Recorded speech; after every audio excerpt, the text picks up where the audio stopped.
এই জায়গাগুলোতে আর কোনো পরিবর্তন নিয়ে আসা যাবে না। যদি এই পরিস্থিতি হয় তা আমরা যত সংস্কার করলাম সব কিছু আসলে জলে ভেসে যাবে। বাংলাদেশের গত 16 বছরের যে সময়কাল, এই সময়কালে সব থেকে বড় অপ্রাপ্তির জায়গাটাই হলো যে বাংলাদেশে সুষ্ঠু, নিরপেক্ষ এবং সকলের কাছে গ্রহণযোগ্য নির্বাচন আয়োজন করা সম্ভব হয়নি।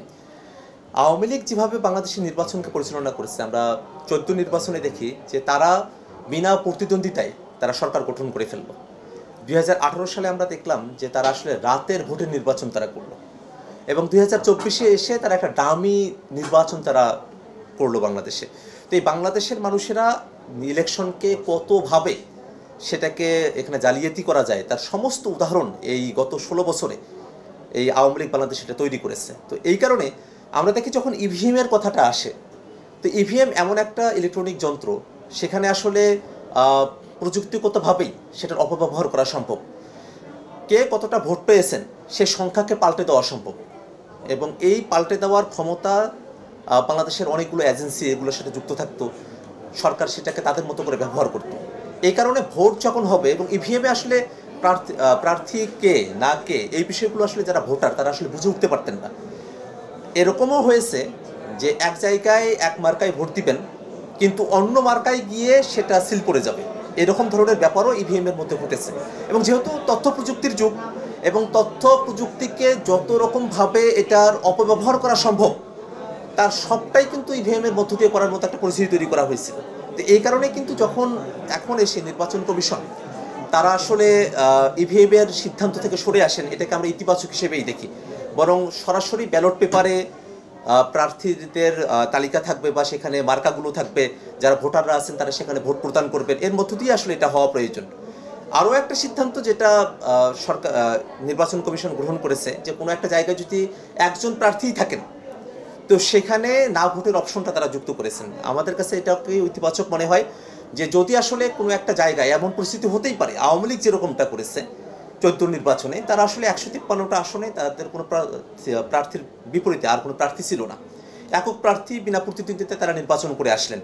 তো বাংলাদেশে কোনো একটা অঞ্চলে এরকম হতেও পারে যে কোনো একজন ব্যক্তি তিনি এতটা পাওয়ারফুল, এতটা শক্তিশালী যে তিনি হয়তো তার প্রতিদ্বন্দ্বী হিসেবে আর কেউ সেখানে নির্বাচন করবেন তিনি সেটা টলারেট করলেন না, আর কাউকে সেখানে দাঁড়াতেই দিলেন না, তিনি বিনা প্রতিদ্বন্দ্বিতায় সেখানে তিনি জয়ী হয়ে আসার মতো একটা পরিস্থিতি তৈরি করে ফেলেন। তো এরকম যদি পরিস্থিতিও থাকে তো সে জায়গায় সে অঞ্চলের যারা ভোটাররা আছেন তারা সেই প্রার্থীর বিপক্ষে গিয়ে তারা ভোট দেওয়ার একটা অপশন পেলেন, যাতে করে সেইখানে যদি না ভোট আসলে সিম্পল মেজরিটিতে এগিয়ে যায়, যদি সেটা 50% ক্রস করে যায়, সেখানে নতুন করে আবার নির্বাচন আয়োজন হলো, সেখানে একটা নতুন রাজনৈতিক পরিবেশ পরিস্থিতি তৈরি হলো, যার মধ্য দিয়ে আসলে সত্যিকার অর্থেই জনগণের যে প্রতিনিধি তাকে বের করে নিয়ে আসার এবং তাকে জিতিয়ে নিয়ে আসার, তাকে প্রার্থী থেকে তাকে প্রতিনিধি হিসেবে বের করে নিয়ে আসার একটা সুযোগ সেখানে তৈরি হবে। আমরা এই দুটো সিদ্ধান্ত, ইভিএম বাতিল করা এবং না ভোটের অপশন যুক্ত করা, সিদ্ধান্তকে আমরা ইতিবাচক হিসেবেই দেখি।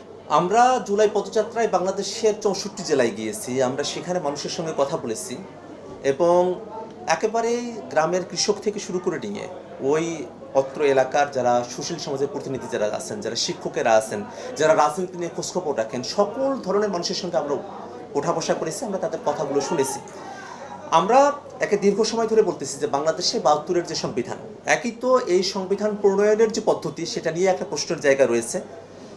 তারা নির্বাচিত প্রতিনিধি ছিলেন না সংবিধান প্রণয়নের জন্য, এবং সেই সংবিধানটা যা করা হয়েছে সেটা একদলীয় একটা সংবিধান হয়েছে, সেখানে মূলনীতির যে বিষয়গুলো আছে সেটা থেকে শুরু করে নিয়ে, এবং যখন সংবিধানটা করা হলো এই সংবিধানটা একজন ব্যক্তি শেখ মুজিবুর রহমান তাকে মাথায় রেখে, যে শেখ মুজিবুর রহমান প্রধানমন্ত্রী, তিনি দেশটাকে পরিচালনা করছেন, সেই প্রধানমন্ত্রীকে ওভার ইম্পোর্ট করা, এতটা ক্ষমতায়ন করা হয়েছে প্রধানমন্ত্রীর যে সেই ক্ষমতায়নের জায়গা থেকেই বাংলাদেশে এই সাংবিধানিক প্রক্রিয়ার মধ্য দিয়ে বৈধভাবেই কোনো একজন প্রধানমন্ত্রী চাইলেই স্বৈরাচারী হয়ে উঠতে পারেন, এরকম ব্যবস্থাই সংবিধানের মধ্যে বিদ্যমান।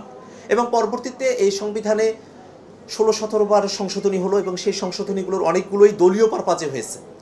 এবং পরবর্তীতে এখন যে সংবিধানের যে অবস্থা, সে সংবিধানের অনেকগুলো আর্টিকেল কার্যত অন্তর্বর্তীকালীন সরকার দায়িত্ব নেওয়ার পরে এটার 47টার মতো আর্টিকেল সেটার কার্যকর অবস্থায় নাই। আমরা যখন বিএনপি, জামাত বা অন্য যে কোনো দলের সঙ্গেই আমরা কথা বলি, প্রত্যেকেই কিন্তু বলেন যে এই সংবিধানটা দিয়ে আর চলবে না। এই সংবিধানে তারা বলতেছেন বিএনপি যে এখানে সংস্কার প্রয়োজন। তো আমরা যখন দেখি হিসেব করে যে সংবিধানের 7 আর্টিকেলের মধ্যে এইভাবে বলা হলো যে সংবিধানের আসলে প্রস্তাবনা পার্ট 1, পার্ট 2, পার্ট 3 এই জায়গাগুলোতে আর কোনো পরিবর্তন নিয়ে আসা যাবে না। যদিও কোর্টে একটা রায় এসেছে পঞ্চদশ সংশোধনী সেটার বাইরে গিয়ে, কিন্তু এইরকম ধরনের একটা পরিস্থিতি কিন্তু এই সংবিধানের মধ্যে করে রাখা হয়েছে। এবং এই সংবিধানে ক্ষমতার যে 3টি অঙ্গ রয়েছে, রাষ্ট্রের যে 3টি অঙ্গ রয়েছে, সেটা বিচার বিভাগ, সেটা এক্সিকিউটিভ এবং সেটা আইন সংসদ, এর মধ্যকার যে ক্ষমতার ভারসাম্যের যে জায়গাগুলো আছে সেটাকে আসলে পরিপূর্ণভাবে নিশ্চিত করা সম্ভব হয়নি। এই কারণে বাংলাদেশের মানে এই রাষ্ট্রের চরিত্রটা কীরকম হবে সেটাকে নির্ধারণের জন্যও যেমন, একই সাথেই বাংলাদেশে যাতে কার্যকরভাবে গণতন্ত্র আমরা চর্চা করতে পারি, যাতে কার্যকরভাবে এদেশের মানুষেরা তাদের গণতান্ত্রিক অধিকারগুলো প্রাপ্ত হন এবং একই সাথে যাতে জবাবদিহিতা নিশ্চিত করা সম্ভবপর হয়, এই কারণেই কিন্তু একটা নতুন রাজনৈতিক কাঠামোর মধ্য দিয়ে নতুন সংবিধানের কথা আমরা বলেছি। যেখানে আমরা গত বছর যখন 3 আগস্টে নাহিদ ইসলাম ফেসিবাদী ব্যবস্থার বিলোপের কথা বলেছিলেন, সেখানে কিন্তু গোটা ব্যবস্থার কথা আমরা বলেছি যে ফেসিস্ট হাসিনার চলে যাওয়াটাই শুধু আমাদের অর্জন হিসেবে আমরা এটাকে গ্রহণ করে আমরা নিবৃত্ত হয়ে গেলাম, বিষয়টা এই জায়গায় নয়। হাসিনা তিনি চলে গেছেন, ফেসিস্ট চলে গেছে, কিন্তু ফেসিজমের যে উপাদানগুলো আছে সেগুলো যেন বাংলাদেশে আর বিদ্যমান না থাকে। তো এই কথাগুলো যখন আমরা মানুষের কাছে বলেছি, মানুষেরা কিন্তু এগুলোকে গ্রহণ করেছে। অন্য দল অর্থাৎ বিএনপি যদি এখন নতুন সংবিধানের কথা না বলে থাকে, তারা কিন্তু এই সংবিধানে যে চলবে না এই জায়গায় তারা কিন্তু একমত হয়ে আছে। কিন্তু এখন ব্যাপার হলো যে যদি আমরা নতুন সংবিধান না করে, যদি আমরা এই ঐকমত্য কমিশনে এমন অনেকগুলো সংস্কার প্রস্তাবনার ব্যাপারে ভেবেছি যার আইডিয়া বিদ্যমান সংবিধানে একেবারেই নেই, এবং এই কারণে এই সংবিধানটাকে যদি সংস্কার করা হয়, এই সম্ভাবনা থেকে যায় যে ভবিষ্যতে হাইকোর্টে রিট হবে, রিট হওয়ার পরে সেটা চ্যালেঞ্জড হবে এবং এই সংশোধনীটা বাতিল হয়ে গিয়ে পূর্বেকার যে সংবিধান সেটা রিস্টোর হবে, সেটা ফিরে আসবে। যদি এই পরিস্থিতি হয় তা আমরা যত সংস্কার করলাম সব কিছু আসলে জলে ভেসে যাবে।